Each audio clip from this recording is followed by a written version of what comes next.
So now let me welcome our speaker tonight, Dr. Jean Irvine, OBE, Commissioner with the Equality and Human Rights Commission.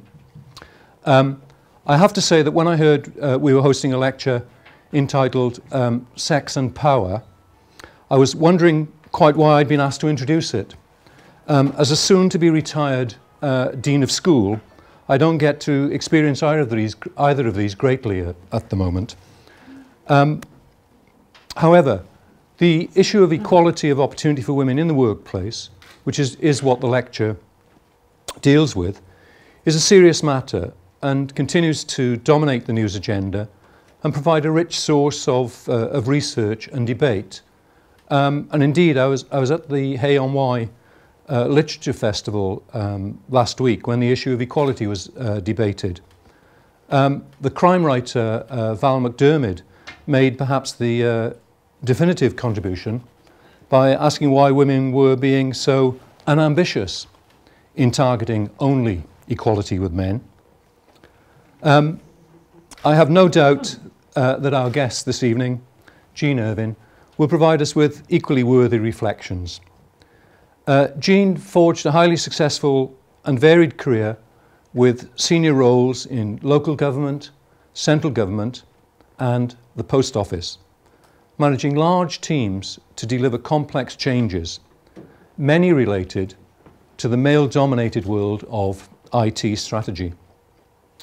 Jean has also held a portfolio of non-executive director posts in the public, private and voluntary sectors, with organisations that include Chelsea Building Society, the Department of Business, Innovation and Skills, and until recently she was Vice Chair of RADAR, the UK charity for disability rights. Today, alongside her work as a Commissioner with the Equality and Human Rights Commission, Jean finds time to chair the Inclusion Policy Panel at the British Computer Society and the IT Accessibility Panel at the Information Technologists Company, whilst also acting as a trustee for the Employers Network on Equality and Inclusion. I'm delighted to say that Jean's achievement and hard work were recognised with the award of an OBE in 1994 for services to IT, and indeed it will be 10 years this coming September since she was awarded an honorary doctorate of technology at the University of Wolverhampton.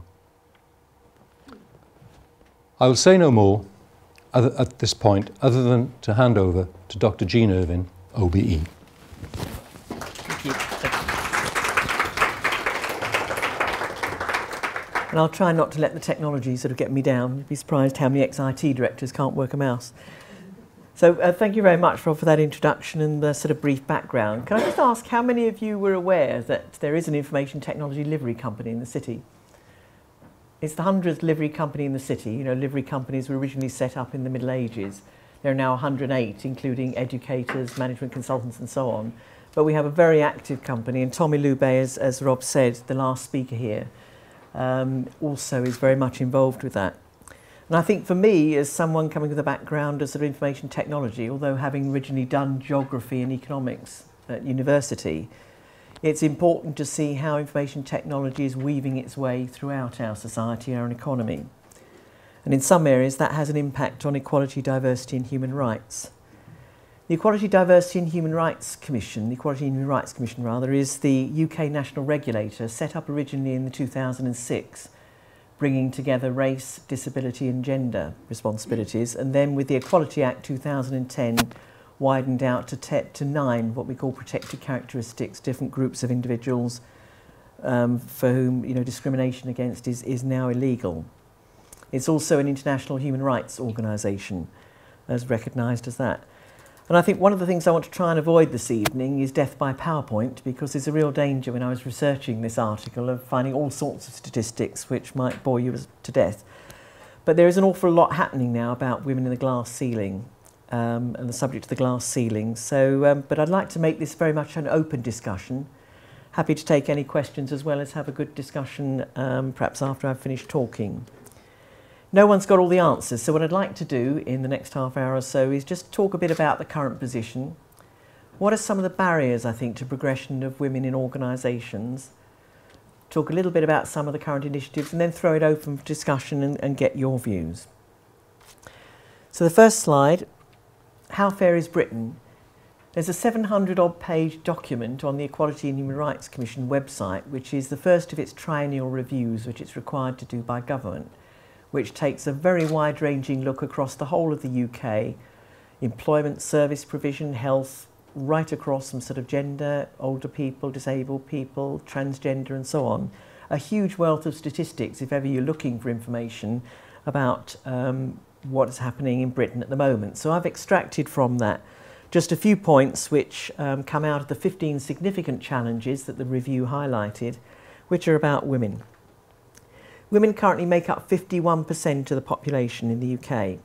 And I think evidence is growing that women and girls are even better educated now. In fact, there's more concern now about the performance of boys in schools and colleges compared to girls. They're attending university in increasing numbers, but still very slow progress in a number of sectors in reaching senior women in senior positions. And as you can see from this slide, that women occupy 77% of secretarial and admin posts, but only a very small number of engineering posts that I'll touch on a bit later because it's obviously related to my background. And also very significantly dominant, 83% in personal services. And I think one of the challenges facing us is the next point, which is about 40% of female jobs being in the public sector, because we all know what's happening at the moment in terms of sort of austerity and cuts in the public sector.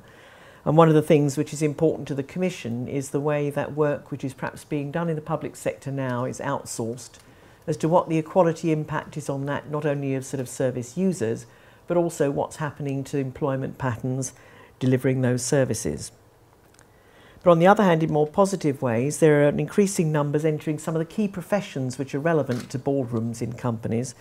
For example, over 45% of solicitors are women, or the medical profession, in which it's predicted by 2017 there will be more female than male doctors, which is quite an interesting statistic, I think.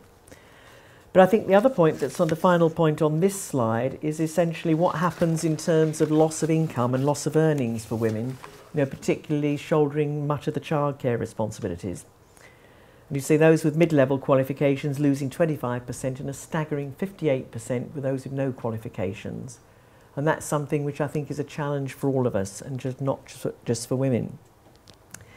And I think just touching briefly upon the gender pay gap, it's now 40 years after the Equal Pay Act, and some of you may have seen the film which was out last year, I think it was, about Dagenham, which is where the sort of the origins of the Equal Pay Act started. And I think the Fawcett Society, which is very active in the whole field of sort of gender equality, estimated in 2009 that the gap between men and women's pay in the workplace is one of the persistent thorns in the side of workplace equality. You'll be delighted to know that in 2009 that gap reduced from 17.1% to 16.4%. But it's still very much wider, 21.6% in the private sector compared to the public sector of 14.6%. And this has an impact really very much on the UK PLC, because the Women at Work Commission report, and this is in 2006, but it's still relevant today, estimated that if women were to achieve greater parity with men, then it would be worth between 15 to 23 billion pounds to the economy in terms of spending power, or 1.3 to 2% of GDP. So it's a very significant case for sort of women getting more involved in more senior levels in organisations.